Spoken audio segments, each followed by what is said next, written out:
Well, the City of Gold is something that treasure hunters have been looking for forever, but never found. But Ben in our movie has a way of finding things. The City of Gold.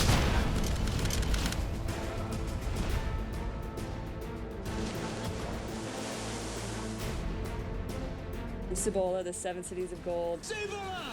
I think it's an ancient myth, this fabulous City of Gold. A city made of gold.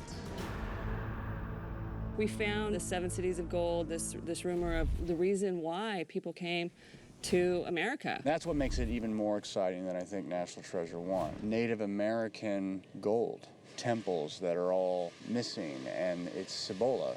The Cibola is the City of Gold. This is real treasure. The City of Gold is supposedly exists somewhere in the North American continent, and little does anyone know where it is. We found it! There are lots of things hidden from the general population left to be discovered, especially the City of Gold. It's buried somewhere, which we find under Mount Rushmore, in the tunnels of Mount Rushmore. I've been telling my friends about all of these amazing caverns underneath Mount Rushmore, and nobody believes me.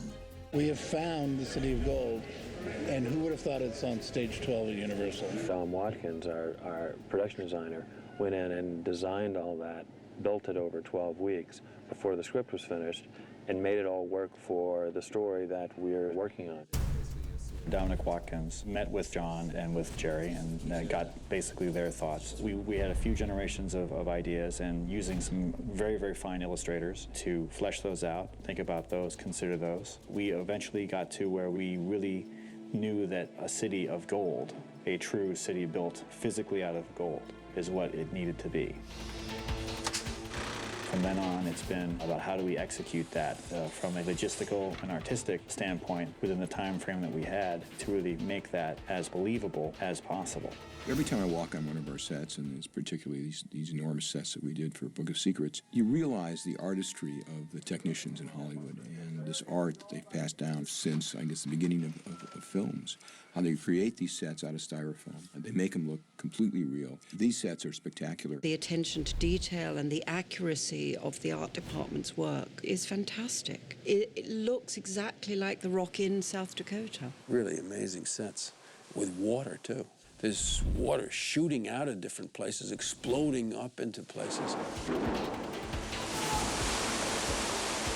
From artist rendering to miniature model to framework to final set, it's not amazing to see it all happen. It's amazing to see it happen so quickly. We were able to build an entire City of Gold in about 8 weeks. The idea of putting rivers and waterfalls on these sets is extraordinary. All to make you both be in awe and at the same time believe you are in a remarkable cave in South Dakota, an undiscovered piece of Native American history that you can believe is there, but you can't believe is that amazing. I've never seen so many relics, so beautifully preserved. We basically started by the reality of the region that we are saying. There is no ancient Olmec civilization centered where Mount Rushmore is. So we had to at least believe a civilization could move to that area, and we had to essentially wing it. And the writers had gone back and found that Mayan and Olmec cultures really were about the right period for what they wanted. Architecturally, it is, of course, perfect for us because we know we have examples of Mayan structures. We know we have Olmec structures that are city-like. That is something that can be imagined in gold. That kind of cemented the objective for us. We used the largest soundstage we could find. It took up more than half of that soundstage. You can imagine the size of some of these Hollywood stages, and this is the biggest, so it was an enormous set. I mean, this is the back of the set. And actually, if you just take a look at what's going on back here with the steel structure right here that supports the platform, and then all the styrofoam that's up above that. It's just a huge amount of styrofoam.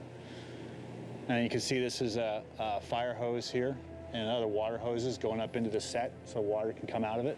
Yeah, I often look at this and I think, holy cow, that's pretty cool. It's huge. I mean, no stage in Hollywood could encompass all of it. So we've got the main set here on stage 12. We've got another stage with another part of the cave. And then the entrance to the cave is actually up at the top of the hill at Universal in an outdoor tank. If you put it all together, it's probably one of the biggest sets ever built. Tom Watkins was given minimum information and told to make maximum sets. We would have to follow his lead. He would say things like, all right, I've built you this little waterfall over here. And then we go, oh, great. And then we go write a little thing that takes place in his waterfall, just to keep all the creativity and the collaboration together. It's one of those sets that we flooded, and that's the reason people couldn't find it, because it was very difficult to find. Once you find it, it starts to flood. These are the pools in the City of Gold, and these essentially were based on some reference we had for sorting gold, that these pools would have been where you would have actually cleaned off and sorted things to sort it all. And the water comes from, this is one of our water sources right here for the city. This square shape right here, water would come out of that, feed all of these ponds, and they're all interconnected, and they all flow down to the bottom of the city to fill the water up. The water sequences are elaborate, and we were working in them for several weeks. It was fun. You didn't have to act, but at the same time, well, what can I say? I don't think anybody was entirely comfortable with it. It's sort of fun for a day, and then you're over the water after a week. But, it looks really cool, so, I guess it's fun to be part of it. There's this weird line between you're going to put the actor through something way too hellish to experience, and you're going to put the actor through something really, really fun. Then all of a sudden, they get into it, and they want to do more, and they want to do more, and the challenges are bigger, and I don't need a stuntman, I don't need a stuntman. And then after about 5 days of it, it's enough already. And they're like, okay, that was fun, but I'm tired of being soaking wet, and it starts to get a little bit taxing. Remember, the actor also cares most about telling the story and getting the character right. If all of this stuff helps do that, it's really fun for an actor.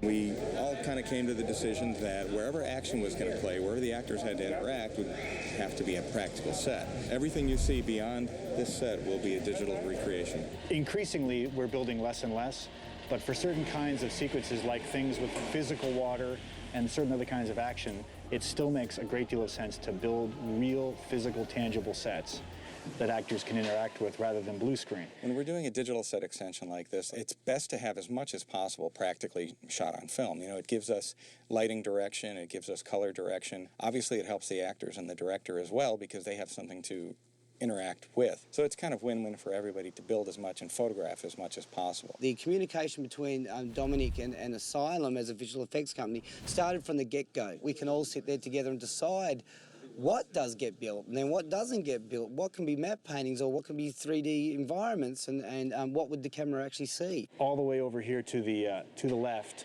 that's the edge of the set that we built. Where it's black, that will be computer generated. If you look around, we have a very large black screen that's going around the entire set. It's marked up with what we refer to as tracking markers, which will allow us to recreate the camera move in the computer. So everything you see in yellow here is actually live action, and everything in gray here is CG extension. Of course, the city got bigger than this in the end. During production, they decided that they wanted an entire courtyard and a whole row of buildings, a street, a bustling city back in its day, and so we just kept making buildings and pushing them back. It's entirely CG. There's no match to live action. You got to see these buildings, unfortunately, much closer than they'll get seen in the movie. In the City of Gold, there's a scene where Riley is trying to take a little gold brick along with him. And the set piece didn't have the exact reflective qualities that John desired for that. So what we did is digitally recreated that brick. And then we had a lot of control over the amount of dirt that was on it, the amount of reflectivity that it had. And it's a very, very complicated thing. It's deceptively complicated to put something digitally in somebody's hands and make it look like they're actually holding it. We had to put a tremendous amount of detail into that particular sequence. And we added all the rock caves. There was all kinds of water effects added on top and all kinds of debris. All the little bits and pieces had to be added, and then there was all kinds of particle effect stuff done on top of that. And then we also had to do CG enhancement to the live action set as well. Digital effects are fantastic, and you can do a lot of beautiful things with them, but I think the audience still needs something real to grab onto. Sometimes you think with all the CGI, all the digital stuff that's going on, that some of the physical sets will lose our talent for making those big sets. And I like the combination of the sets and the CGI artistry. And in this movie, this craft is very much in evidence. It's great old Hollywood set making. From pre-production, when we knew we were going to use this stage, until now, what's been accomplished, it's a great feeling. And it is the people who have participated in making this possible, who no one will ever see, are extraordinary. And this is a huge sense of accomplishment for many, many, many people.